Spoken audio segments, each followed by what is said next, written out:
네, 안녕하세요. 같이 기도로 시작하겠습니다. 사랑과 은혜가 풍성하신 자비하신 살아계신 하나님 아버지, 수많은 사람들 가운데 저희를 먼저 불러 구원시켜 주시고 영원한 천국 갈 수 있는 복된 산소망을 허락해 주신 하나님의 크신 은혜 진정 감사를 드립니다.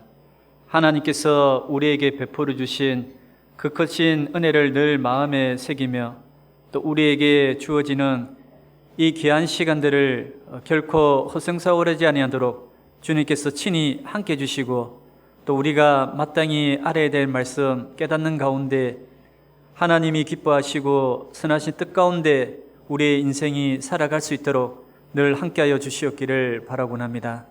너무나 연약하고 무지한 저희들, 하나님의 귀한 말씀으로 우리의 심령을 일깨워 주시옵고 우리의 생각과 우리의 뜻이 아닌 하나님의 뜻 가운데 우리의 삶이 온전히 주님 앞에 드려지는 삶으로 주님께 영광 돌릴 수 있도록 인도하여 주시옵기를 바라곤 합니다. 특별히 여러 가지 곤란과 어려움 가운데 계신 분 있더라면 하나님께서 그 마음 위로해 주시고 또 그 모든 형편을 주님이 아시오매 이겨나갈 수 있는 믿음을 더욱 경고해 주시옵고 또 주님 앞에 더욱 승리하는 삶을 살아갈 수 있도록 함께하여 주시옵기를 바라곤 합니다. 복음이 전거되고 있는 곳곳마다 주 성령님께서 두루 역사해 주시옵고 또 우리가 이 땅에 살아가는 삶의 목적을 더욱 분명히 하며 살아갈 수 있도록 인도하여 주시옵기를 바라곤 합니다. 특별히 다음 주 또 계획되어 있는 대전도 집회 가운데에도 많은 영혼들 불러 모아 또 말씀 앞으로 인도하여 주시옵고 한 영혼 한 영혼 말씀을 통해서 지옥 가는 영혼이 다 거듭날 수 있도록 역사해 주시옵기를 간절히 바라곤 합니다. 또 이 일에 수고하시는 우리 형제 자매님들 더욱 마음을 하나로 묶어 주시옵고 그 가운데 주 성령님께서 역사해 주셔서 참으로 많은 불쌍한 영혼들이 구원함을 받을 수 있도록 도와주시옵기를 또한 바라곤 합니다. 전 세계 복음이 전거되고 있는 곳곳마다 또 선교사님들 함께하고 있는 믿음의 가정들 영육 간에 어려움 없도록 보살펴 주시옵고 더욱 주님의 복음이 힘있게 전거될 수 있도록 도와주시옵기를 간절히 바라곤 합니다. 오늘 주일을 맞이하여 귀한 하나님의 말씀을 사모하는 우리 형제 자매님들 또 한자리에 모여서 또 말씀을 통해서 우리의 삶을 일깨워 주시옵고 무엇보다도 심령을 헤아려 주시는 주님께서 우리의 마음속 깊은 것을 헤아려 주시고 또 각자에게 필요한 은혜의 말씀을 허락해 주시옵기를 간절히 바라곤 합니다. 부득이한 형편으로 함께하지 못한 또 지체들이 있더라면 각자 있는 곳 가운데서도 하나님께서 합당한 은혜를 대해 주시고 더욱 모이기를 힘쓰라는 그 말씀을 쫓아 다음 주에는 함께 또 모여서 교제할 수 있도록 은혜 베풀어 주시옵기를 또한 바라곤 합니다. 이 시간 주 성령님께서 두루 함께 주시고 또 우리에게 필요한 말씀으로 교훈시켜 주시고 또 한 주를 힘있게 살아갈 수 있는 귀한 시간으로 인도해 주시옵소서. 주 예수님 이름으로 기도드렸습니다. 아멘. 구약 성경 말라기 1장을 보도록 하겠습니다.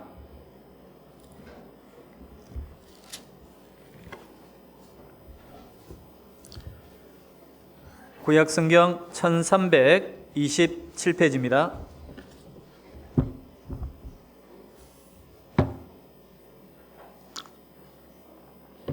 말라기 1장 1절부터 제가 읽어드리도록 하겠습니다. 말라기 1장 1절 여호와께서 말라기로 이스라엘에게 말씀하신 경고라. 여호와께서 가라사대 내가 너희를 사랑하였노라 하나 너희는 이르기를 주께서 어떻게 우리를 사랑하셨나이까 하는도다. 나 여호와가 말하노라. 에서는 야곱의 형이 아니냐. 그러나 내가 야곱을 사랑하였고 에서는 미워하였으며 그의 산들을 황무케 하였고 그의 산업을 광야의 실랑에게 붙였느니라. 에돔은 말하기를 우리가 무너뜨림을 당하였으나 황폐된 곳을 다시 쌓으리라 하거니와 나 만군의 여호와는 이르노라. 그들은 쌓을지라도 나는 헐리라. 사람들이 그들을 일컬어 악한 지경이라 할 것이요 여호와의 영영한 진노를 받은 백성이라 할 것이며 너희는 목도하고 이르기를 여호와께서는 이스라엘 지경 밖에서 크시다 하리라. 2절 말씀은 같이 한번 다시 읽도록 하겠습니다. 여호와께서 가라사대 내가 너희를 사랑하였노라 하나 너희는 이르기를 주께서 어떻게 우리를 사랑하셨나이까 하는도다. 나 여호와가 말하노라. 에서는 야곱의 형이 아니냐. 그러나 내가 야곱을 사랑하였고. 다들 주 안에서 평안들 하셨습니까? 개인적으로 우리 서부교회는 2011년 3월 달에 말씀을 통해서 인사를 드렸는데 혹시 기억나시는가요? 안 나셔요? 나시는 분들은 큰 복 받을 겁니다. 나셔요? 한 분 복 받으실 겁니다. 벌써 한 10여 년의 시간이 빨리 이렇게 지나가는 것 같습니다.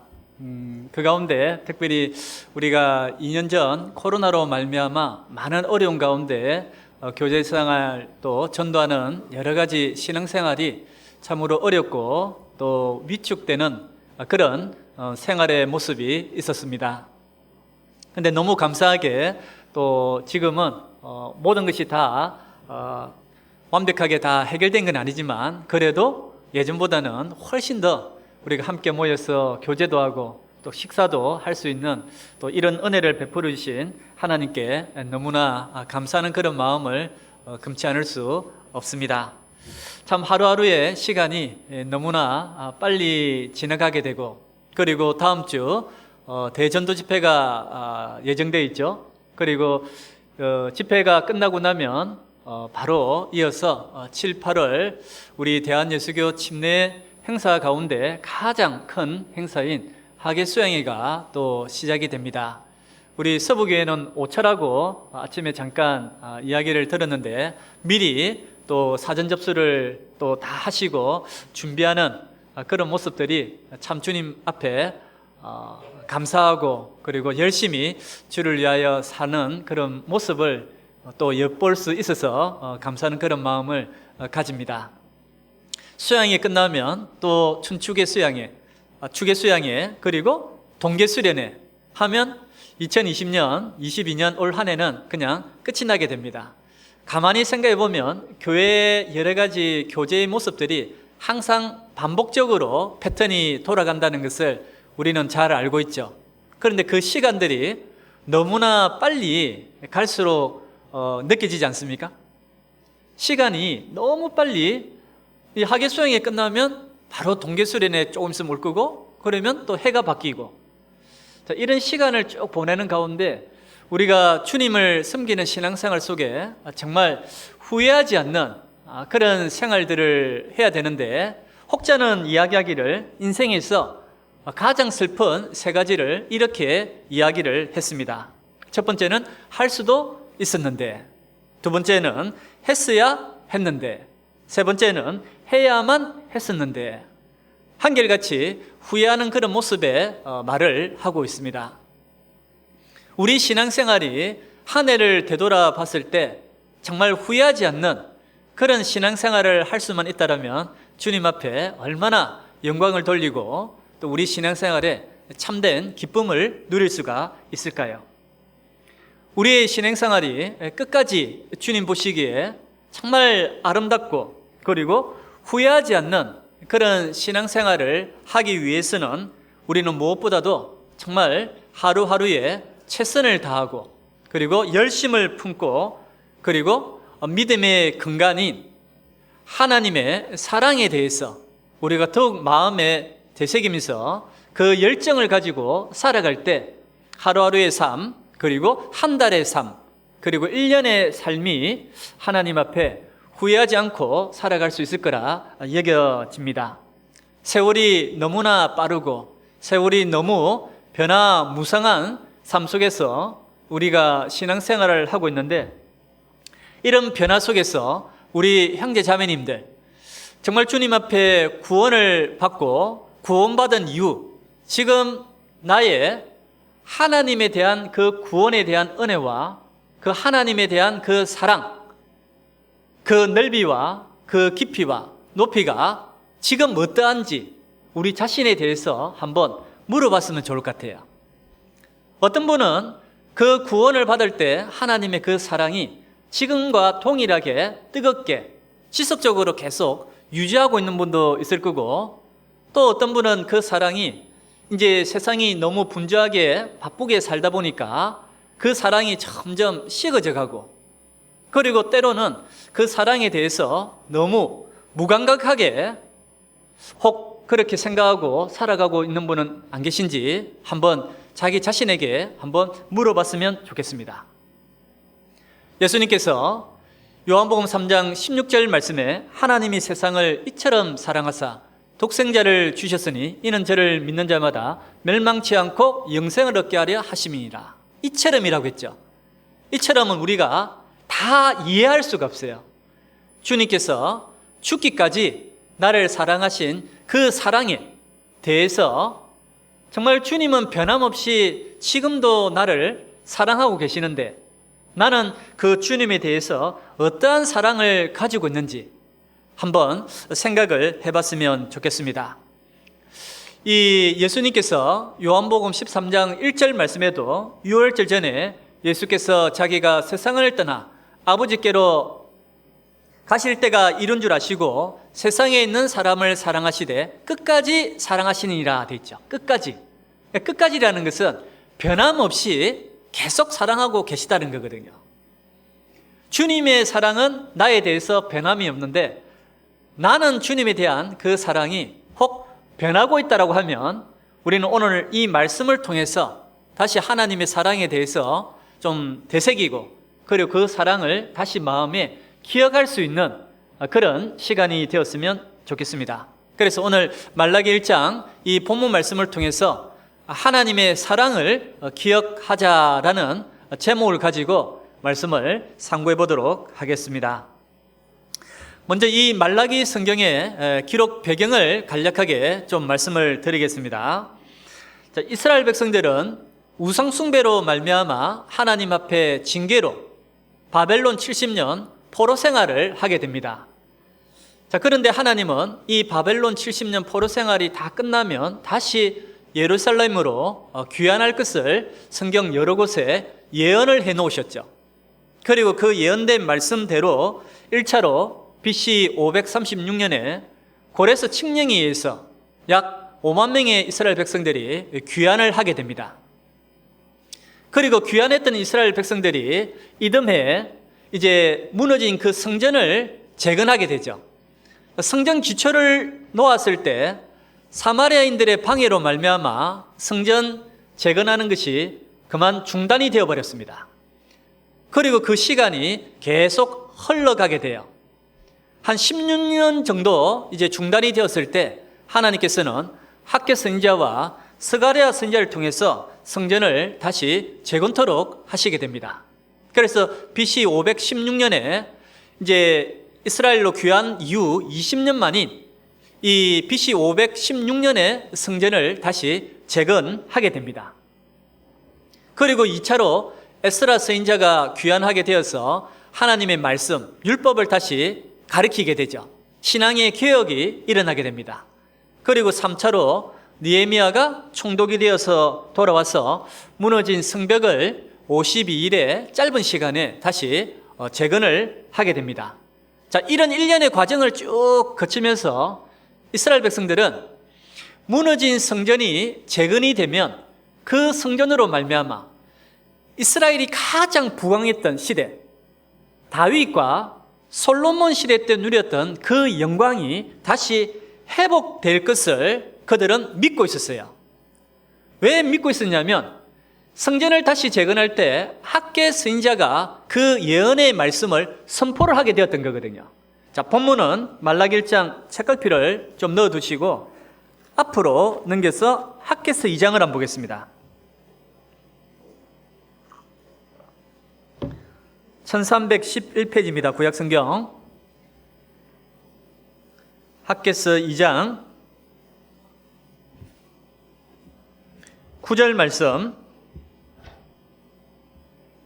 구약 1311페이지 학개서 2장 9절 같이 읽도록 하겠습니다. 이 전에 나중 영광이 이전 영광보다 크리라. 만군의 여호와의 말이니라. 내가 이곳에 평강을 주리라. 만군의 여호와의 말이니라.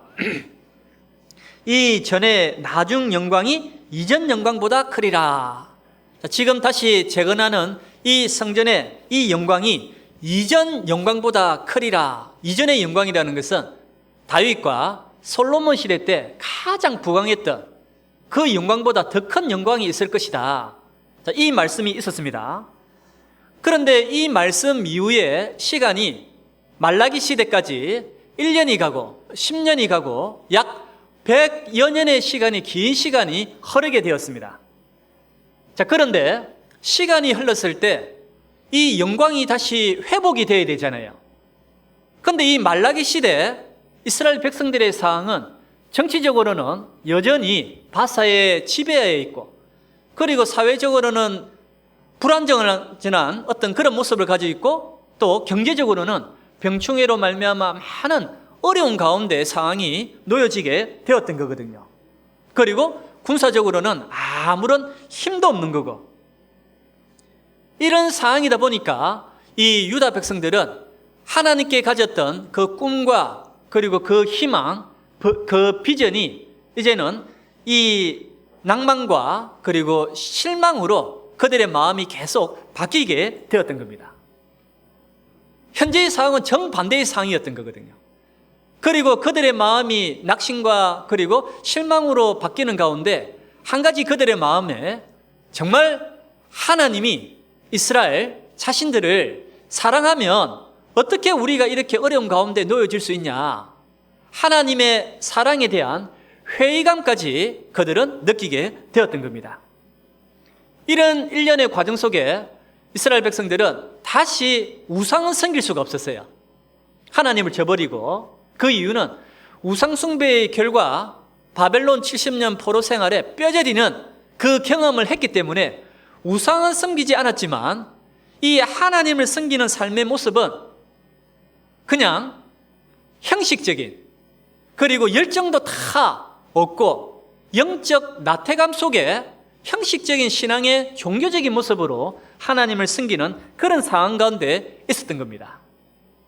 그래서 하나님께서는 이 말라기 선지자를 통해서 다시 한 번 더 하나님께서 이스라엘 백성들, 너희들을 얼마나 사랑했는지 그 사랑을 다시 생각하고, 그리고 하나님이 주시는 그 축복과 행복을 누리기를 원하는 그 사랑의 고백이 이 말라기 성경의 전체적인 내용입니다. 자, 이런 배경을 가지고 본문을 하나하나 살펴보도록 하겠습니다. 자, 본문 2절 말씀을 한번 보겠습니다. 말라기 1장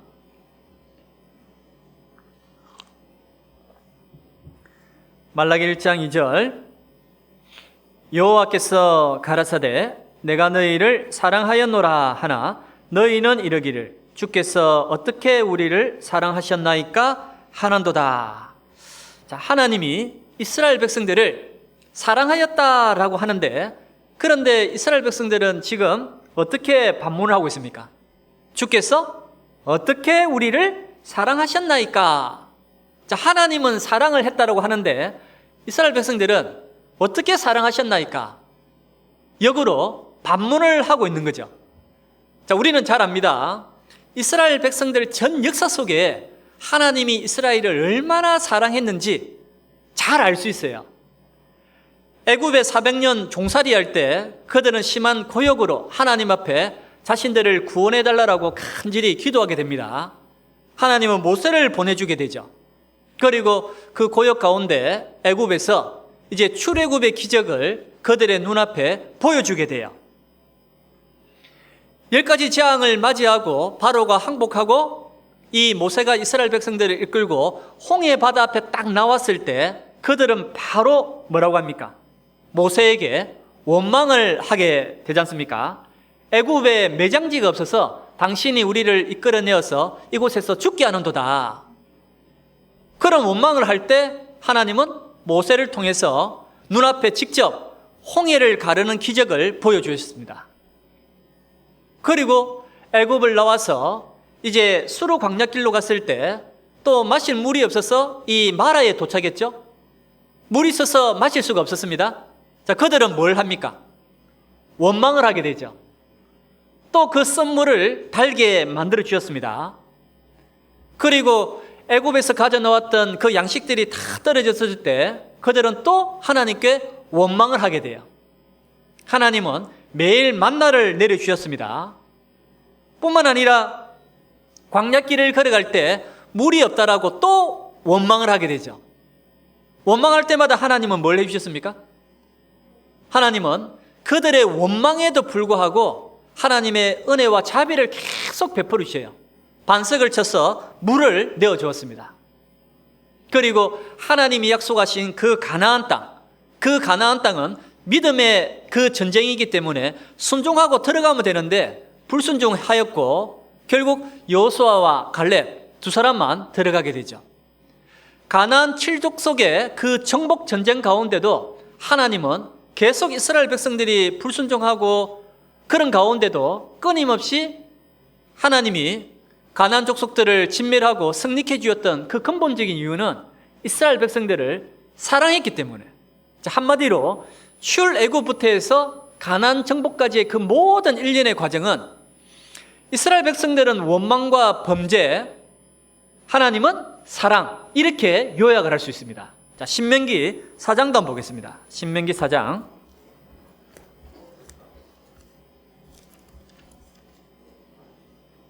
신명기 4장 37절.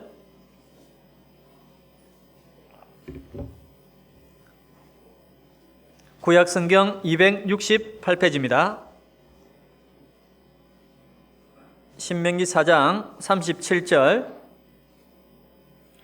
37절, 38절 같이 한번 읽겠습니다.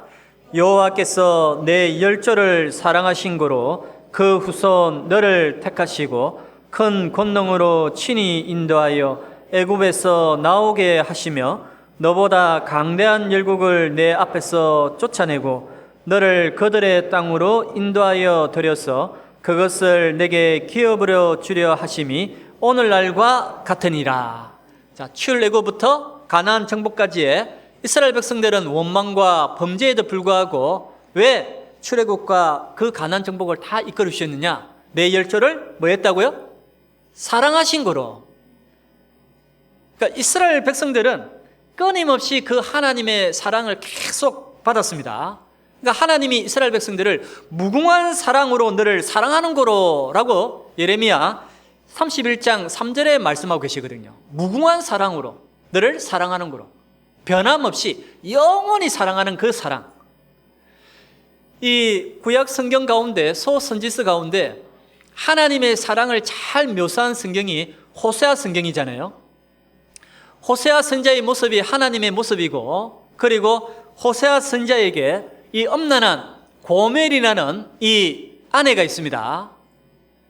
이 고멜이라는 여인이 이스라엘 백성들의 모습이죠. 하나님께서 이 엄난한 여인 고멜을 아내로 삼으라고 하나님이 호세아 선지자에게 명령을 합니다. 우리 형제님들 혹시 이제 결혼 전이라고 생각해 보시죠. 자, 그런데 결혼 대상자가 이제 조금 엄난한 이제 좀 그런 여인이에요. 자, 그런데 그 여인과 만약에 결혼하라고 이제 목사님이 중매를 한다라고 하면 우리 형제님들 결혼할 수 있습니까? 없습니까? 있어요? 없어요? 왜 대답이 없으십니까? 믿음이 없으십니까? 쉽지가 않겠죠. 쉽지가 않습니다. 그런데 호세아 선지자는 말씀에 순종해서 그 엄난한 고멜한 여인과 결혼을 하게 돼요. 그리고 아들 낳고 딸 낳고 또 아들 낳고 행복하게 살았습니다. 자, 그런데 그것도 잠깐이었어요. 이 고멜이라는 이 여인이 아내가 다시 바람이 나버렸습니다. 자, 우리 형제님 다시 믿음으로 제가 한번 물어보겠습니다. 자, 믿음으로 첫 번째는 순종해서 결혼했습니다. 그리고 자식 낳고 아내가 다시 바람이 나버렸어요. 자, 그러면 다시 결합해서 결혼 생활 할 수 있습니까? 없습니까? 솔직하시네요. 쉽지는 않겠죠. 자, 그런데 호세아 선지자는 다시 데려와서 결합해서 다시 살게 됩니다. 자, 이 모습이 하나님은 호세아 선지자의 모습으로 이 엄난한 이 이스라엘이 계속 우상을 섬기며 하나님의 곁을 떠날 때에도 끊임없이 이끌어 주셨거든요. 그 이유가 뭘까요? 이유는 딱 하나입니다. 사랑하기 때문에. 그래서 호세아 11장 4절 말씀에 보면 내가 사람의 줄 곧 사랑의 줄로 너희를 이끌었고 라고 말씀하고 있거든요. 그러니까 이스라엘하고 하나님은 줄로 딱 연결이 돼 있어요. 사랑의 줄로. 그러니까 하나님을 떠나 곁길로 가면 하나님이 줄로 사랑의 줄이 연결되어 있기 때문에 다시 이끌어 딱 드리는 거죠. 이런 사랑을 끊임없이 받음에도 불구하고 이스라엘 백성들은 오늘 본문에 뭐라고 반문했습니까? 주께서 어떻게 우리를 사랑하셨나이까? 쉽게 설명을 드리면 이렇게 설명을 드릴 수가 있습니다. 우리 자매님들 결혼하셔서 이제 아이를 딱 임신을 하면 자나깨나 누구 생각입니까? 아이 생각이죠. 그리고 10달 동안 정말 입덧하며 고생하며 이 아이를 이제 해산의 그 큰 고통 가운데 출산을 하게 됩니다. 사실 아이 딱 낳고 나서 그때부터 고생 시작이죠. 특히 이제 아이들이 커갈 때 보면 밤낮이 바뀌어버린 애들 있잖아요. 밤에 새벽에 꼭 이제 일어나서 뭐 보채면서 젖달라고 보채는 애들 있으면 똑같이 형제님하고 자매님하고 주무시더라도 깨어나는 사람은 누가 깨어납니까? 엄마가 딱 일어나죠. 그리고 또 젖 먹여서 또 아이를 재웁니다. 이렇게 하면서 아이를 쭉 키우게 돼요. 유치원, 초등학교, 중학교, 그리고 고등학교, 이제 어엿한 청년이 되었습니다. 그런데 이 아이가, 청년 아이가 어느 날 이제 밖에 나갔다가 집으로 들어오면서 대뜸 엄마에게 이런 말을 하는 거죠. 이럴 거면 나를 왜 낳았냐고, 내게 해준 게 뭐가 있냐고 막 이런 말을 해요. 자, 그런 말 들으면 우리 어머니들 마음이 어떻습니까? 복장 터지죠. 그렇지 않습니까? 그러니까 하나님 앞에 이 마음이 그와 같다는 거예요. 그 사랑을 계속 베풀음에도 불구하고 주께서 어떻게 우리를 사랑하셨나이까? 하나님도 복장이 좀 터지실 것 같아요. 자, 그런데 왜 이스라엘 백성들은 그 사랑을 받음에도 불구하고 이렇게 반문을 하게 되었을까요? 그 이유를 크게 두 가지로 생각해 보겠습니다. 첫 번째 이유는 이스라엘 백성들은 그 하나님의 사랑의 증거를 현세의 번영과 세속적인 영광에서 찾으려고 했기 때문에 주께서 어떻게 우리를 사랑하셨나이까? 이렇게 반문하게 됐던 거예요. 그 이유는 서두에 말씀드린 것 같이 성전이 재건이 되면 기다렸던 그 하나님의 영광이 다시 회복이 되어야 되는데 그들의 실제 지금 현실은 정반대의 상황에 놓여지게 되었던 거죠. 그러다 보니까 하나님에 대한 사랑은 온데가 안 되었고 그리고 하나님을 섬기는 그 삶의 모습도 그냥 형식적인 마지못해 하나님을 섬기는 그 모습으로 바뀌어 버렸던 거예요.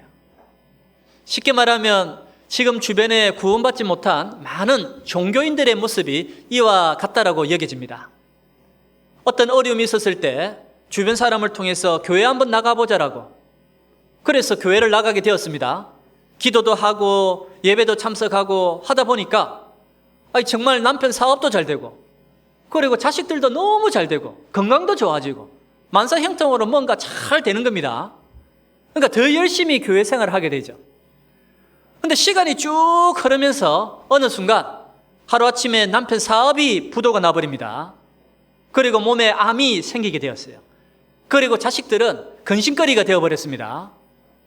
그러니까 언제 하나님을 섬겼는지 그냥 교회 생활을 안 하고 나도 예전에 교회를 다녔다라고 하는 사람들이 주변에 의외로 많이 있거든요.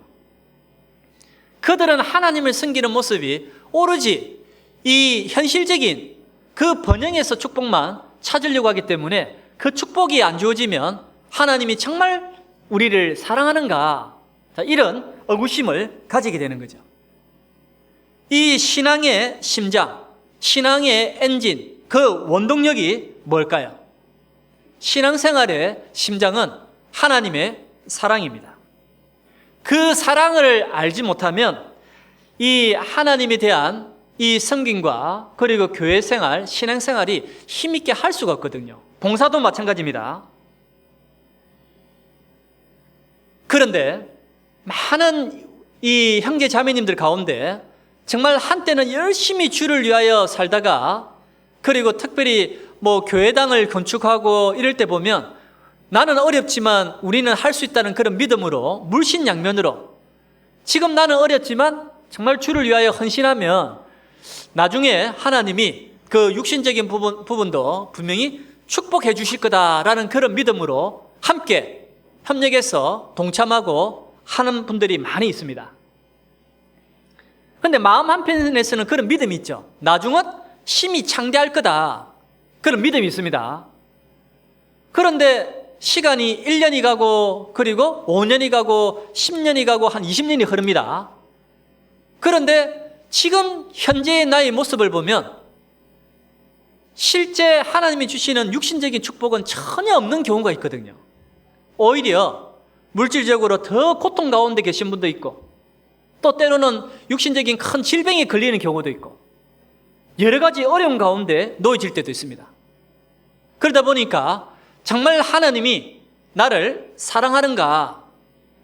정말 하나님이 나를 사랑하면 나에게 왜 이런 큰 고난과 어려움을 겪게 하는지 그런 원망도 하게 되고 그리고 더 나아가서 이 마음속에 하나님에 대한 마음이 아니라 세상에 대한 염려와 근심으로 말미암아 세상 것이 계속 내 마음에 들어오게 되죠. 그리고 결국 세상으로 나가버리고 교제에서 떨어지는 안타까운 형제 자매님들의 모습도 볼 수가 있습니다. 이스라엘 백성들이 여리고성을 함락시킬 때는 믿음으로 정말 승리를 했지 않습니까? 그런데 그 다음 성인 아이성은 아주 작은 성이었잖아요. 그런데 그들은 왜 아이성 전투에서 실패를 했을까요? 하나님 앞에 불순종의 죄가 있었습니다. 아간 한 사람의 죄가 있었기 때문에 그 작은 아이성 전투에서 36명의 전사자를 내고 그냥 그들은 전쟁에 실패를 거듭하게 돼요. 우리가 그럴 수가 있습니다. 교회 안에서도 보면 어떤 큰 일에서는 믿음으로 함께해서 잘 이겨나갈 수 있지만 오히려 작은 문제에서 실족하는 경우도 있어요. 형제 자매들 간의 작은 다툼과 어떤 오해로 말미암아 실족하는 경우도 얼마든지 있을 수가 있습니다. 그리고 이 현실적인 육신적인 어떤 어려움이 당했을 때 그 고난 속에 주시는 하나님의 은혜와 사랑을 생각지 아니하면 결국 믿음에서 떠나버리는 안타까운 일이 마치 이 이스라엘 백성들과 같이 주께서 어떻게 우리를 사랑하시나이까 이런 생각을 가질 수가 있다는 겁니다. 이런 부분들을 우리가 먼저 좀 교훈을 받았으면 좋을 것 같아요. 그래서 하나님께서는 이 에서와 야곱을 통해서 내가 이 에서는 미워하였으며 야곱을 사랑하였지 않냐. 에서와 야곱을 통해서 이스라엘을 사랑했다는 것을 그 다음 9절부터 쭉 설명을 하고 계시죠. 자, 본문 다시 한번 보겠습니다. 말라기 1장 2절 여호와께서 가라사대 내가 너희를 사랑하였노라 하나 너희는 이르기를 주께서 어떻게 우리를 사랑하셨나이까 하는도다. 나 여호와가 말하노라 에서는 야곱의 형이 아니냐. 그러나 내가 야곱을 사랑하였고 에서는 미워하였으며 그의 산들을 상묵케 하였고 그의 산업을 광야의 실랑에게 붙였느니라. 에돔은 말하기를 우리가 무너뜨림을 당하였으나 황폐된 것을 다시 쌓으리라 하거니와 나 만군의 여호와는 이르노라 그들은 쌓을지라도 나는 헐리라. 자, 하나님께서 내가 야곱은 사랑하였고 에서는 미워하였으며 라고 했죠. 자, 우리는 잘 압니다. 형 에서에게서 장자의 그 명분을 팥죽 한 그릇으로서 이제 빼앗았던 이 야곱, 형 에서가 야곱을 죽이고자 했을 때 야곱은 이제 외삼촌 라반 집으로 도망을 가게 되죠. 이 브엘세바에서 이제 하란으로 가는 도중 이 루스에서 베델에서 이제 돌베개를 하고 자던 이 야곱의 인생에서 정말 가족을 떠나서 이제 홀로 외로이 고독한 그 저녁 돌베개를 하고 잠을 청하고 있을 때 야곱 마음에 얼마나 참 고독하고 외롭고 힘든 상황이었을까요? 자, 그런데 창세기 28장에 보면 이 하나님께서 이 야곱에게 약속을 해주시죠. 어떤 약속을 해주십니까? 내 자손이 땅에 티끌이 되어서 동서남북에 편만할지며 땅의 모든 족속이 너와 내 자손을 인하여 복을 얻을 것이라. 그리고 하나님께서 내가 내게 허락한 것을 다 이루기까지 내가 너를 떠나지 아니하리라. 임마누엘 하나님. 복을 약속하셨고 그리고 야곱 너와 함께 하겠다. 그 말씀을 쭉 해주시거든요. 그러니까 이 야곱 입장에서 생각해 보면 정말 외롭고 힘든 상황에서 하나님이 함께 해주시겠다라고 그 말씀을 들었을 때 이 야곱 마음은 어땠을까요? 야곱은 정말 그때 행복했을 거라 여겨집니다. 아, 정말 하나님이 나와 함께 해주시는구나. 그리고 외삼촌 라반 집에서 20년 채가살이 봉사를 다 끝내고 다시 하나님의 말씀을 쫓아 약속의 땅 이제 올라오는 가운데 베델로 다시 올라가라고 합니다. 올라오는 도중에 야복 강가에서 한 사람과 또 씨름을 하게 되죠. 나로 축복하지 아니하면 놓지 않겠다라고. 그 가운데 환도뼈가 위골이 되어서 이 야삭받았던 이 야곱이 이름이 그때 계명이 돼요. 뭘로 바뀝니까? 이스라엘로 바뀌게 되죠. 축복의 사람으로 바뀌게 됩니다. 자, 그런데 그 이스라엘이 지금 전 세계에서 가장 강대한 나라로 지금 존재하고 있죠. 맞습니까? 자, 그런데 반대로 이 에스의 후손 에돔이라는 이 나라는 지금 존재합니까? 존재하지 않습니까? 에돔이라는 나라는 아주 교만한 이 민족이었기 때문에 하나님이 멸망을 시켜버리거든요. BC 516년에 알렉산더의 부하에 의해서 이 에돔이라는 나라는 결국 나라가 망하게 됩니다. BC 312년에. 실제 이스라엘은 하나님이 사랑해서 지금도 존재하고 사랑하기 때문에 개인은 멸망해도 나라는 망하지가 않아요. 그런데 에돔은 미하였으며 그 말씀이 그대로 다 이루어진 거죠. 그래서 이 하나님께서 이스라엘을 정말 사랑했고 그리고 그 사랑의 증거를 이스라엘 백성들은 현실의 번영과 축복에서 찾으려고 했기 때문에 주께서 어떻게 우리를 사랑하셨나이까? 자, 첫 번째 이렇게 반문하게 되었던 겁니다. 자, 그리고 두 번째 이유가 있습니다. 이스라엘 백성들은 이 하나님의 사랑을 마음에 늘 기억하고 항상 생각을 해야 되거든요. 마음에 기억을 해야 되는데 그들은 하나님의 사랑을 잊고 살아갔습니다. 자, 예레미야 2장도 한번 보겠습니다. 예레미야 2장 31절 말씀, 구약 1053페이지입니다. 예레미야 2장 31절, 구약 1053페이지.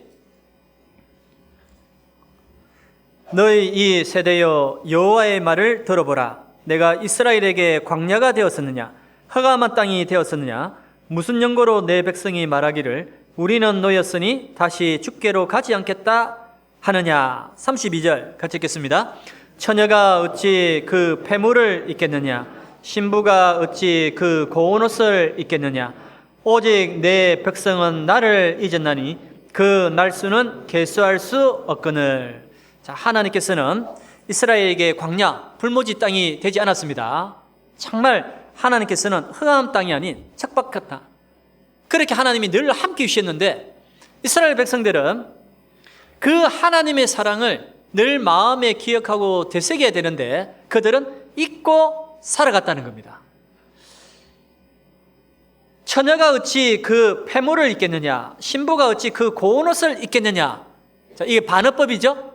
잊는단 말입니까? 안 잊는단 말입니까? 안 잊어버리는 거죠. 당연한 겁니다. 그런데 하나님의 백성, 이스라엘 백성들은 오직 내 백성은 나를 잊었다라고 말씀하고 계셔요. 이 모세 오경 가운데 이 모세가 신명기 이 서에 보면 모압 땅에서 이제 약속의 땅, 그 가나안 땅을 바라보면서 그 옛날 광야 생활 속에서 하나님이 계속 베풀어 주셨던 그 사랑과 그 은혜, 그것을 잘 기억하고 그리고 약속의 땅 가나안 땅에 들어가서는 하나님 말씀에 순종해서 잘 살아라고 재강론하는 내용이 신명기 내용이거든요. 그래서 신명기 내용을 쭉 읽어보면 계속 반복되는 단어가 있습니다. 어떤 단어가 있냐면 기억이라는 단어가 계속 반복이 돼요. 제가 찾아보니까 17번 정도 나옵니다. 기억하라. 여호와께서 속량하신 것을 기억하라. 기억하라. 자, 기억하라는 것은 마음에 새기고 잊지 말아야 되는 거죠. 그런데 이스라엘 백성들은 그 하나님의 그 사랑, 그 은혜 항상 마음에 되새기고 기억을 해야 되는데 잊고 살아갔다는 겁니다. 예수님은 하나님이시기 때문에 12영이나 되는 천사를 보내어서 얼마든지 로마 군사 다 무찌르고 십자가 고난을 안 당할 수 있는 그 능력이 있는 분이셨습니다. 그럼에도 불구하고 왜 십자가의 그 고난을 친히 당하셔서 우리를 구원하셨을까요? 그 이유가 뭐죠? 나를 죽도록 사랑하기 때문에, 사랑하시기 때문에 그 십자가의 고통을 다 아심에도 불구하고 친히 담당하셨다는 거거든요. 그 사랑을 우리는 기억해야 되겠죠. 예수님이 십자가에 높이 달리셨을 때 우리가 만약에 그 십자가 아래에서 그 주님을 바라본다라면 주님이 나에 대한 마음, 어떤 마음을 가지겠습니까? 마치 우리가 집회 때 보면 이 아빠가 사랑하는 딸을 이제 구하기 위해서 그 아파트에서 불이 났을 때 뛰어내려서 딸을 구하는 그런 내용이 있지 않습니까? 만약에 이 아빠가 사랑하는 딸을 껴안고 뛰어내릴 때 이 딸에 대한 그 마음이 어떤 마음이었을까요? 우리 사랑하는 딸, 아빠가 너를 얼마나 사랑하는지 그것을 기억하고 정말 살아서 행복하게 잘 살아다오. 그런 마음을 이 아빠가 품지 않겠습니까? 십자가에 높이 달리셨던 그 주님께서도 그와 같은 마음을 품으셨을 거라 여겨집니다. 아무개야, 네가 받아야 될 그 죄와 형벌 내가 이제 대신 다 받는단다. 이제는 죄 가운데 살지 말고 정말 내가 너를 얼마나 사랑했는지 그것을 기억하고 행복하게 잘 살아다오. 그런 마음이지 않았을까요? 사람이 친구를 위하여 자기 목숨을 버리면 이에 더 큰 사랑이 없다라고 했지 않습니까? 이스라엘 백성들이 율법의 대강령, 신명기 6장에 보면 마음을 다하고 성품을 다하고 힘을 다하여 내 하나님 여호와를 사랑하라. 그 말씀을 손목에 메어서 기호를 삼고 미간에 표를 삼아서 항상 그 말씀을 기억하는 거거든요. 그런데 이스라엘 백성들은 그 말씀을 기억지 않는 겁니다. 하나님께서 나에 대한 그 사랑, 마치 부모가 자식에 대한 그 애틋한 그 마음, 사랑, 그것을 우리가 늘 생각해야 되거든요. 2014년도에 부산에서 이런 한 사건이 있었습니다. 한 할머니가 보따리를 쥐고 계속 한 곳에서 배회한다는 신고가 접수가 되었어요. 그래서 인근 파출소에서 이제 경찰들이 출동을 하게 되었고, 그리고 그 할머니에 갔습니다. 그리고 할머니에게 물어봤어요. 할머니, 댁이 어디시냐고, 왜 여기서 이렇게 스승이냐고. 그렇게 묻자 이 할머니께서는 우리 딸아이가 병원에 있다라고, 우리 딸아이가 병원에 있다라고 그 말만 계속 되풀이하는 겁니다. 가만히 보니까 이 할머니가 당신의 이름도 모르고 당신의 집도 모르고 가만히 보니까 치매가 걸린 노인분이셨어요. 그래서 신분에 대해서 전혀 알지 못하고 계속 시간이 흐르는 가운데 마침 그 옆을 지나던 한 주민이 이 할머니를 아는 분이었습니다. 그래서 자초지종을 쭉 들어보니까 정말 이 할머니의 딸이 이제 아이를 출산하기 위해서 인근 병원에 입원을 했다는 겁니다. 그래서 경찰들이 이 할머니를 모시고 따님이 입원해 있는 그 병원으로 모시다 드렸어요. 그리고 이 할머니가 따님이 입원했던 그 병실 문을 열고 들어가는 가운데 따님을 딱 보자마자 양손에 있는 두 보따리를 딱 건네면서 딱 건넨 말이 어서 무으라, 어서 먹으라는 거예요. 그래서 한쪽 보따리를 풀어보니까 따님이 먹을 수 있는 미역국, 나물 반찬, 밥이 이렇게 들어가 있습니다. 그리고 한편 보따리에는 따님이 입을 이 이불과 옷이 들어가 있는 거예요. 당신의 이름도 모르고 당신에 대해서는 아무것도 기억 못하는 이 할머니가 오직 딸에 대한 그 사랑, 그 마음만 가지고 오로지 딸만 생각하는 겁니다. 이사야 49장 15절 말씀해 보면 여인이 어찌 그 젖먹는 자식을 잊겠으며 자기 태에서 난 아들을 긍휼히 여기지 않겠느냐. 그들은 혹시 잊을지라도 나는 너를 잊지 아니할 것이라 돼 있죠. 하나님은 잊지 않는다고 합니다.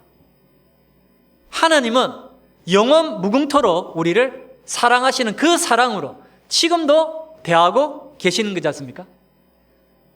그런데 나는 하나님에 대한 사랑 어떻습니까? 어떤 분은 일주일 내내 정말 먹고 살기가 너무 분주하니까 그냥 수요 말씀도 때로는 빠져버리고 그냥 바쁘게 일주일을 보내면서 허겁지겁 주일날 말씀 앞에 와서 그때 하나님을 생각하고 기도합니다. 여러분들은 하나님에 대한 사랑 어떠한가요? 때로는 잊고 살아가는 경우도 혹 있을 거라 여겨져요. 그런데 정말 그 하나님의 사랑을 다시금 회복하고 다시 기억할 수 있는 시간이 감사하게도 하나님 우리에게 또 다시 주셔요. 그때가 언제겠습니까? 그때가 언제죠? 바로 다음 주 있는 이 전도 집회 기간이 우리는 잘 알아야 됩니다. 어떤 분은 이야기합니다. 교회 집회가 왜 이렇게 많냐고 불평을 내려놓는 분도 있어요. 자, 물론 집회가 많으면 육신이 피곤해서 육신의 어떤 소리가 올라올 수 있다라고는 생각이 됩니다. 하지만 한 가지를 더 생각하셔야 돼요.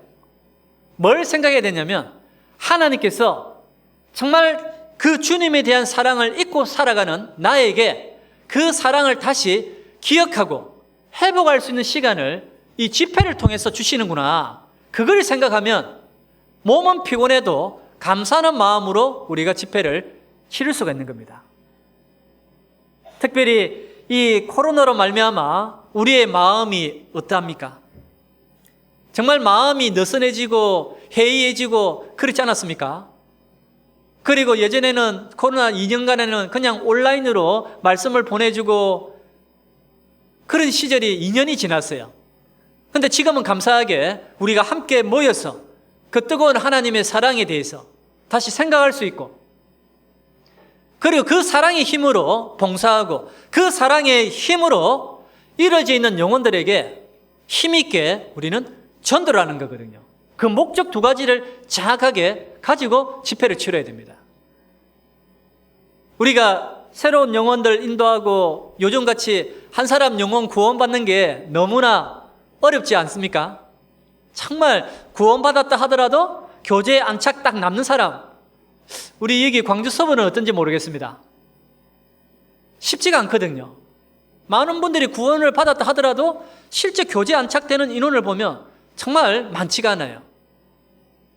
그리고 한 번 듣고 두 번 듣고 세 번 듣고 여러 번 반복적으로 들어도 구원이 안 이루어지는 그런 분들도 사실 주변에 많이 있습니다. 그러다 보니까 그 영혼 전도에 대한 그 마음이 우리 마음에 낙심이 때로는 될 때도 있고, 그리고 한편에서는 나도 할 만큼 주님 저도 했잖아요, 이런 말도 또 속에서는 올라오게 되고 여러 가지 마음들이 올라오게 되거든요.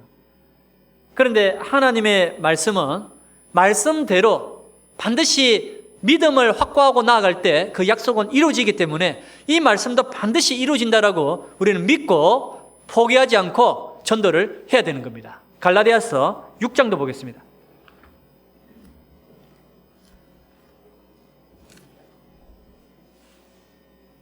갈라디아서 6장 9절 말씀, 신약 309페이지입니다. 갈라디아서 6장 9절. 자, 같이 읽도록 하겠습니다. 우리가 선을 행하되 낙심하지 말지니 피곤하지 아니하면 때가 이름에 거두리라. 자, 우리가 선을 행하되, 하나님 앞에 가장 큰 선은 이루어져 있는 불쌍한 그 영혼 전도하는 것이 가장 큰 선을 행하는 겁니다. 자, 그런데 선을 행할 때 낙심하지 말지니, 낙심은 올 수가 있다는 거죠. 마귀가 낙심의 화살을 쏘을 때 얼마든지 맞을 수가 있습니다. 자, 그런데 피곤하지 아니하면, 낙심이 되더라도 우리가 피곤하지 아니하면, 다른 영역본에는 포기하지 아니하면 되어 있습니다. 포기하지 아니하면 때가 이름에, 때는 분명히 있습니다. 하나님이 계획하신 그 때가 딱 있어요. 그래서 우리는 때를 어떤지 하나님의 말씀을 전해야 되는 거죠. 때가 이름에 거두리라. 한 3년 전에 서울중앙교회 이 원례회를 한번 참석한 적이 있습니다. 원래 때 이제 각 지교에서 올라오신 자매님들이 간증을 하는데, 한 자매님 간증을 듣고 개인적으로 참 은혜가 되었어요. 이 자매님이 광주에서 초등학교 6학년 때 구원을 받으셨다고 하더라고요. 그리고 이 선생님을 통해서 복음을 듣고 이제 구원을 받고 교회를 나가고 싶은데 교회를 나갈 수가 없는 거예요. 왜 그러냐면 부모님들이 성당에 다니셔서 교회는 안 된다는 겁니다. 그런데도 계속 이제 연결이 되어서 자매님이 말씀을 계속 듣고 신앙생활을 하는데, 중학생 시절에는 이제 교회를 가고 싶으니까 거짓말을 하고 교회를 나가셨대요. 아침에 도서관 다녀올게요 하고 나가서 교회에 갔다가 이제 온다는 겁니다. 근데 사실 자녀들이 거짓말하면 부모님 다 압니까 모릅니까? 다 알거든요. 그 어린 시절부터, 학창 시절부터 이 부모님께 이 많은 핍박을 받으셨다고 합니다. 그리고 이제 고등학교 가고 그리고 대학을 진학하게 되었습니다. 대학을 진학하는 가운데도 계속 이제 광주교회를 다니게 되었대요.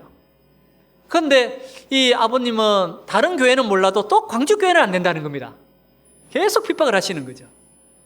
근데 청년이니까 이제 청년의 교제 마치고 저녁에 귀가하면 늦은 시간에 귀가하게 되잖아요. 그러면 어떨 때는 아버님께서 아예 집에 들어오지 못하도록 문도 잠가버리고 막 그랬답니다. 근데 이 젊은 청년 자매님이 문을 잠그면 엄마가 차키를 주면 차에서 또 시간을 보낸대요. 그래서 한날은 차에서 이렇게 쭉 있는데 갑자기 창밖을 바라보니까 밝은 달빛이 쭉 비치더라는 거예요. 그 달을 바라보면서 많은 것들을 생각하셨답니다. 2000년 전에 자신을 구원해 주신 그 예수님이 겟세마네 동산에서 땀방울이 핏방울이 되도록 기도할 때 함께 있었던 그 달이 지금 예수님과 함께 했던 달이 나와 함께하고 있구나라고 생각하니까 마음에 위로가 되더라는 겁니다. 그리고 소원이 하나 있는데, 소원은 본인 방에 우리 교회 달력 거는 게 소원이었대요. 그런데 이 광주에 계시던 아버님이 사업을 하셨는데 사업이 힘들어지고 서울로 이제 부모님들이 이사를 하게 되었답니다. 그래서 자매님은 이제 교회에 자매님과 함께 이제 같이 자취를 하게 되었대요. 그러면서 본인 방에 우리 교회 달력을 거는 그 소원이 이루어졌답니다. 그리고 이제 대학 생활을 다 마치고 직장 생활을 이제 하게 되었는데, 직장 생활을 하는 가운데 월급을 타면 그 월급을 부모님께 다 올려 보내드렸대요. 그리고 용돈을 타서 생활했답니다. 그러면서 계속 복음을 전하셨대요. 그러니까 계속 복음을 전하면서 이 부모님들이 분명히 딸이 잘못된 교회에 다녔다라고 하면 아이가 좀 형편없이 돼야 되잖아요. 근데 너무 예쁘게 잘 컸거든요. 그래서 말씀을 듣게 되었답니다. 말씀을 듣게 되었는데, 이 아버님이, 어머니하고 아버님이 말씀을 들었는데 아버님이 구원을 받게 되셨대요. 이 따님이 구원받고 13년 뒤에 구원을 받게 되었답니다. 그래서 지금 서울 경기 인근 지역 교회에 교구장님 봉사를 하고 있다, 이렇게 간증을 하시더라고요. 너무 감사하죠. 근데 더 감사가 되었던 것은 그 다음 내용이 개인적으로 너무 은혜가 되었습니다. 어느 날 이 딸 자매님께서 아빠와 함께 교제를 하게 되었대요. 교제의 내용은 이렇게 교제를 했답니다. 아빠, 나는 천국에 가면 이 성경에 나와 있는 많은 믿음의 인물들이 있는데 가장 먼저 예수님을 만나고 싶고, 그리고 사도 바울, 그리고 다윗, 이런 믿음의 선진들을 만나고 싶다라고. 아빠는 천국 가면 누구를 가장 먼저 만나고 싶냐고 이렇게 물었답니다. 그 질문에 이 아빠께서 뭐라고 대답을 하셨냐니까, 아빠는 천국 가면 가장 먼저 우리 사랑하는 딸을 가장 먼저 만나고 싶다라고 그렇게 이야기를 했대요. 정말 구원을 받고 천국 가면 사랑하는 가족들을 다시 만날 수 있는 그 상봉의 큰 소망이 있기 때문에 우리에게 얼마나 위로가 됩니까? 다른 건 다 포기해도 우리 사랑하는 가족들 전도하는 것만큼은 포기할 수가 없잖아요. 왜 그렇습니까? 내 사랑하는 가족이니까 포기할 수가 없어요. 특별히 타 지역에 있는 많은 떨어져 있는 우리 사랑하는 가족들, 그 가족들을 가장 전도하기 좋은 때는 하계 수양에 하나님이 우리에게 허락해 주셨거든요. 얼마나 감사합니까? 이번 하계 수양을 통해서 정말 봉사도 하고, 그리고 또 떨어져 있는 구원받지 못한 많은 가족들에게 복음을 전가할 수 있는 그 기회를 하나님이 우리에게 주시기 때문에 이 기회를 놓치지를 말아야 되는 거거든요. 그 힘 또한 먼저 하나님께서 나에게 베풀어 주신 그 하나님의 사랑, 그 사랑을 내가 어떻게 느끼고 살아가느냐에 따라서 달라질 거라 여겨집니다. 그래서 하나님의 사랑이 그토록 중요하다는 겁니다. 그런데 이스라엘 백성들은 현실적인 어떤 번영과 세속적인 축복에서 그 사랑의 증거를 찾으려고 했고, 그리고 그 사랑을 마음에 기억해야 되는데 잊어버렸기 때문에 주께서 어떻게 우리를 사랑하셨나이까? 자, 이렇게 반문을 하게 되었던 겁니다. 그리고 그들은 하나님의 사랑을 잊고 살아가니까 삶 속에서 하나님을 섬기는 삶의 모습이 크게 세 가지 특징으로 쭉 나타나게 돼요. 남은 시간에 혹시 내 마음에는 이런 모습이 있진 않는지 우리가 한번 돌아봐야 됩니다. 이스라엘 백성들은 하나님의 사랑과 그 은혜를 잊고 살아가니까 그 마음 중심에 하나님을 경외하는 마음이 없어요. 자, 본문 다시 한번 보겠습니다. 말라기 1장 6절.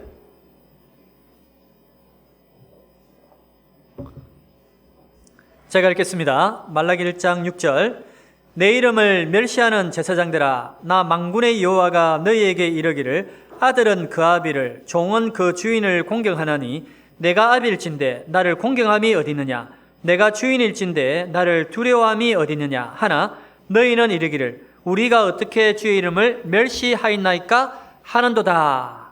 자, 이스라엘 백성들은 마땅히 공경하고 이 사랑해야 될 이 하나님을 마음 중심에서 빼버리고 그 마음 중심에 오로지 죄물이 중심이 딱 되어 있었어요. 종이 주인을, 이 아들이 아비를 공경하는 것은 지극히 마땅한 것인데, 근데 이스라엘 백성들은 그렇지 않았다는 거거든요. 왜 경외하는 마음이 없냐면 그들 마음속에는 주님보다는 죄물이 주인이 딱 되어 있는 겁니다. 그래서 성전에서 제사를 지내는 이 제사장들이 하나님께 제사를 드릴 때 이 눈멀고 병들고 저는 것, 흠이 있는 것을 하나님 앞에 드리고 좋은 것은 자신들이 뺏어 그냥 다 가져버리는 거거든요. 자, 그래서 8절 말씀해 보면 8절 같이 읽겠습니다. 만군의 여호와가 이르노라 너희가 눈먼 희생으로 드리는 것이 어찌 악하지 아니하며 저는 것 병든 것으로 드리는 것이 어찌 악하지 아니하냐. 이제 그것을 너희 총독에게 드려보라. 그가 너를 기뻐하겠느냐 너를 간합하겠느냐. 눈먼 것 저는 것 병든 것 그거 너희 총독에게 한번 드려봐라. 그 총독이 그거 기쁘게 받겠느냐? 하물며 총독도 기쁘게 받지 않는데 만군의 여호와 하나님이 그거 기쁘게 받겠느냐? 당연히 안 받는 거죠. 좋은 재물은 자신의 배를 채우기 위해 챙겨버리고 나쁜 것을 하나님 앞에 드리는 이 제사장들의 그 모습, 탐욕으로 마음이 가득 차 있었던 겁니다. 그 이유는 재물을 하나님보다 더 사랑했기 때문에. 그래서 제사장들의 그 부패로 인해서 백성들은 11조와 헌물을 또 하나님 앞에 온전히 드리지를 않는 거죠. 이것이 이 말라기 시대의 모습이었습니다.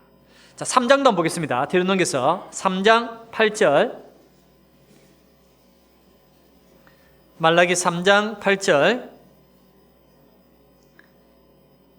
같이 읽겠습니다. 사람이 어찌 하나님의 것을 도둑질하겠느냐. 그러나 너희는 나의 것을 도둑질하고도 말하기를 우리가 어떻게 주의 것을 도둑질하였나이까 하도다. 이는 곧 11조와 헌물이라. 제사장들의 그 부패로 인해서 그것을 타습했던 백성들은 마땅히 하나님 앞에 드려야 될 이 11조와 헌물을 경홀히 여겼다. 자, 이 11조라는 게 뭘까요? 11조라는 것은 하나님을 경외하는 표입니다. 마음을 다하고 성품을 다하고 힘을 다하여 내 하나님 여호와를 사랑하라. 마음입니다. 그러니까 하나님을 진정 사랑하는 마음이 없으니까 백성들이 드리질 않는 거죠. 우리들의 마음도 마찬가지입니다.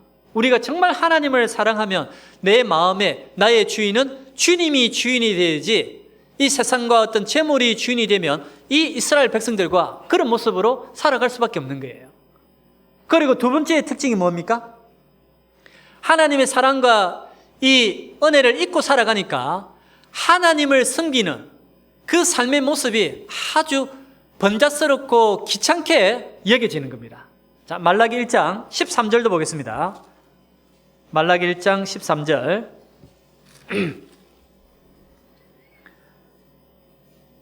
또 같이 한번 읽겠습니다. 만군의 여호와가 이르노라 너희가 또 말하기를 이 일이 얼마나 번패스러운고 하며 코스하고 토색한 물건과 저는 것 병든 것을 가져왔느니라. 너희가 이같이 헌물을 가져오니 내가 그것을 너희 손에서 받겠느냐 여호와의 말이니라. 자, 여기 보면 너희가 또 말하기를 이 일이 얼마나 번패스러운고 하며 코웃음 짓다고 했죠. 자, 여기 보면 번패스러운 거 이 의미가 어떤 의미냐면 번잡스럽고 귀찮다. 자, 이런 뜻이거든요. 우리 형제 자매님들 어떻습니까? 내가 구원을 받고 교회 생활 속에서 하나님 앞에 행하는 일이 아무런 의미가 없고 유익이 없는 단지 피곤한 일로 정말 번잡스럽고 귀찮은 일로 혹시 여겨지십니까? 그런 분은 안 계시겠죠. 내가 말씀을 읽고 그리고 교제에 나오고 영혼을 건지고 주님을 위해 봉사하는 것이 혹시 번패스럽다라고 여겨지신 분이 있더라면 그 마음속에 지금 하나님의 사랑을 잊고 살아가는 대표적인 그 모습이라는 겁니다. 이 다윗과 이 요나단이 다윗을 어떻게 사랑했나요? 요나단이 다윗을 사랑했을 때 그 사랑의 모습은 자기 생명같이 사랑했다라고 이야기했거든요. 하나님의 사랑을 잊고 살아가면 아주 번패스럽게 여겨지지만 정말 생명같이 사랑하면 못할 게 없죠.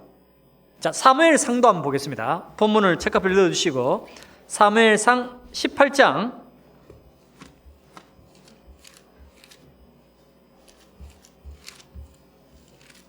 1절 말씀,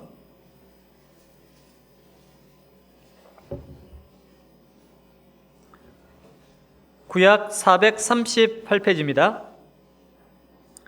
사무엘상 18장 1절. 다윗이 사울에게 말하기를 마침에 요나단의 마음이 다윗의 마음과 연락되어 요나단이 그를 자기 생명같이 사랑하니라. 그날에 사울은 다윗을 머무르게 하고 그 아비의 집으로 다시 돌아가기를 허락지 아니하였고, 3절은 같이 읽겠습니다. 요나단은 다윗을 자기 생명같이 사랑하여 더불어 언약을 맺었으며. 자, 1절에 보면 요나단의 마음이 다윗의 마음과 연락되어 돼 있죠.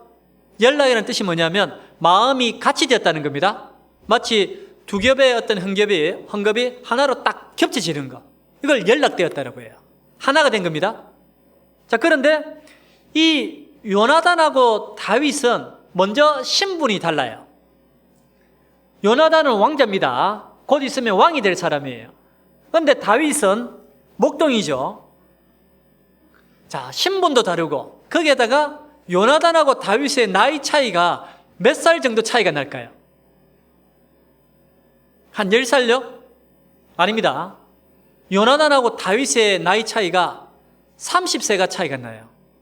그걸 어떻게 알 수 있냐면, 이 사울이 왕이 될 때 40세였습니다. 그때 이 요나단의 나이가 한 20세 정도 되거든요. 그런 가운데 사울이 40년을 다스리고 80세에 죽게 됩니다. 그러니까 80세에 죽었으니까 요나단은 60세가 되죠. 그리고 이 다윗이 30세에 이제 왕이 되지 않습니까? 그러니까 요나단과 다윗은 30세 정도 나이 차이가 있어요. 그리고 신분이 다릅니다. 나이 차이와 신분의 이런 큰 차이에 두 사람의 마음이 하나가 되었다고 했죠. 어떻게 이렇게 하나가 될 수가 있습니까? 그 이유는 요나단이 다윗을 자기 생명같이 사랑하니라. 사랑의 바탕하에 두 사람의 마음이 하나가 딱 될 수가 있었던 거예요.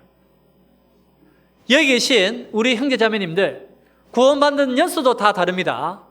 그리고 신분도 다 달라요. 나이도 다 다릅니다. 어떻게 보면 우리는 하나가 될 수 없는 사람들이에요. 그렇죠?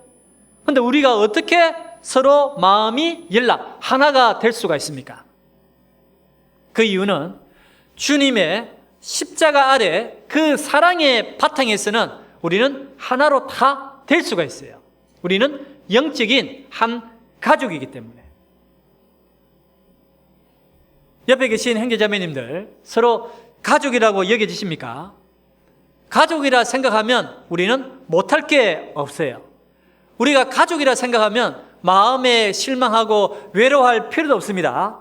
우리는 예수님을 마음 중심에 모시고 살아가는 그리스도인이기 때문에 우리는 하나가 되고 그리고 서로 사랑할 수가 있습니다. 오늘은 특별히 자리를 잘 앉으셔야 되는데 서로 옆 사람 한번 쳐다볼까요? 그리고 한번 물어보시죠. 형제님, 자매님, 생명같이 사랑합니까? 한번 물어보실래요?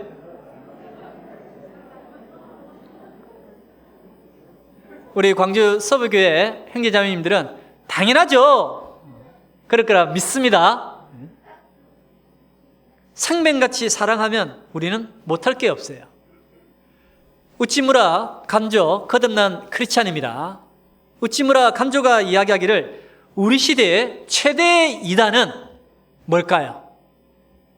우리 시대의 최대 이단은 신천지가 아닙니다. 우치무라 간조가 이야기하기를 우리 시대의 최대 이단은 형제 자매를 사랑하지 않는 것이라 이야기했어요.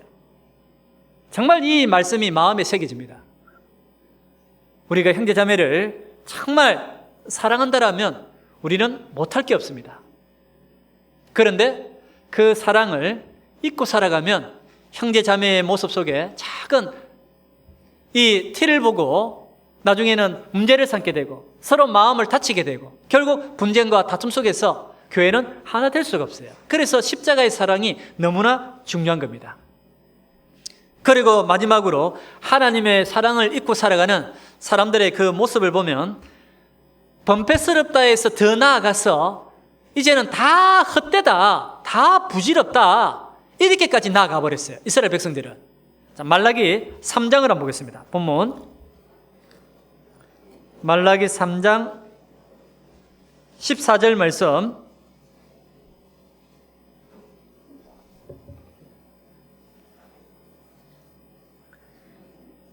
말라기 3장 14절. 자, 같이 읽겠습니다. 이는 너희가 말하기를 하나님을 섬기는 것이 헛되니 만군의 여호와 앞에 그 명령을 지키며 슬프게 행하는 것이 무엇이 유익하리요. 자, 하나님의 사랑을 잊고 살아가는 사람은 하나님을 섬기는 것이 헛되다, 다 부질없는 짓이다, 이렇게 이야기하는 겁니다. 우리 형제자매님들 속지 마십시오. 눈에 보이는 이 땅에 보이는 이 모든 것은 다 헛된 대로 다 돌아가게 돼요. 수고한 것은 다 헛됩니다. 그래서 전도서 1장 2절에도 보면 전도자가 가로되 헛되고 헛되며 헛되고 헛되노니 모든 것이 헛되도다 라고 말씀하고 계시죠.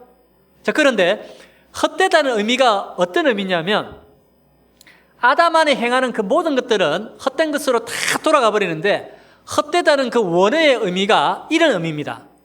겨울이 되면 실내에서 실외로 나가면 입에서 뭐가 나가죠? 입김이 나갑니다. 그럼 그 입김이 오래 머물러 있습니까? 눈 깜짝할 사이에 그냥 싹 사라져 버려요. 싹 사라져 버리죠? 그걸 성경에서는 헛되다 이래 이야기합니다. 헛되다.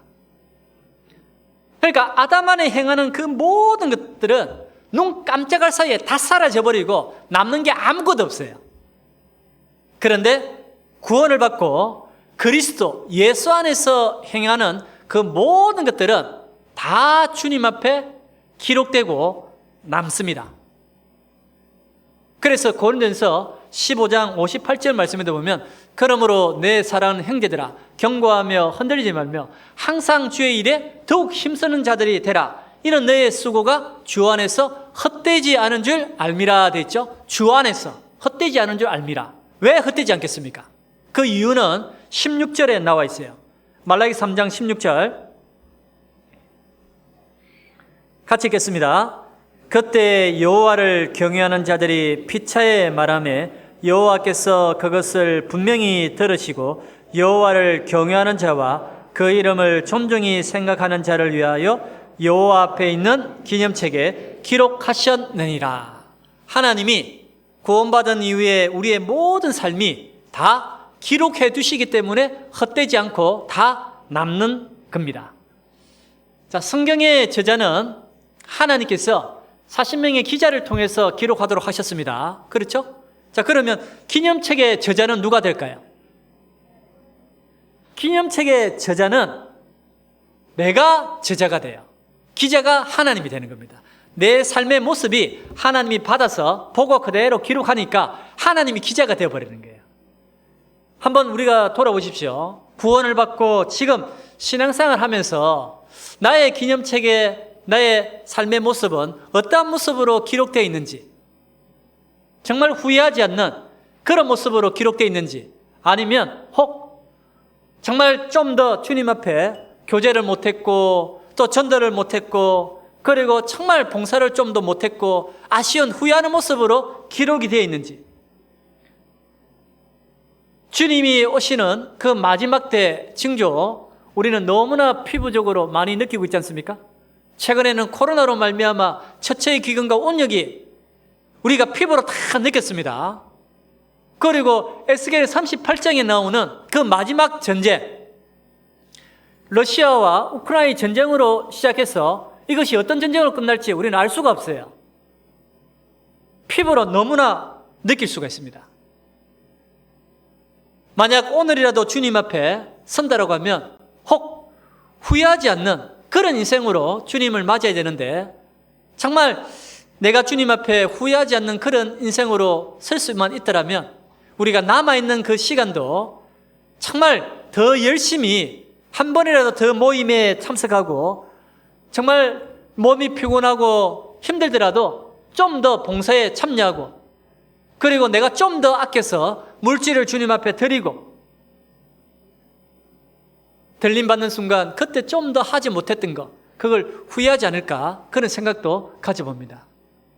그래서 우리가 신앙생활 하는 가운데 정말 믿음의 근간이 되는 이 하나님의 사랑을 더욱 뜨겁게 마음에 되새기고, 그리고 늘 마음에 기억하고 그 사랑으로 밖으로 전도하고 봉사하며 주님 앞에 살아갈 수 있는 그런 마음을 우리가 좀 다시 되새겼으면 좋겠습니다.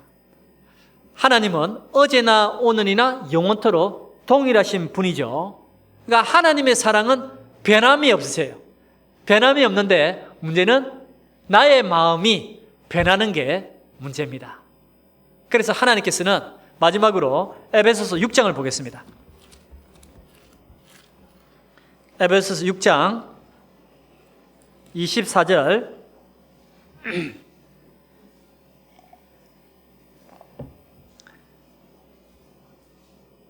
에베소서 6장 24절 같이 읽도록 하겠습니다.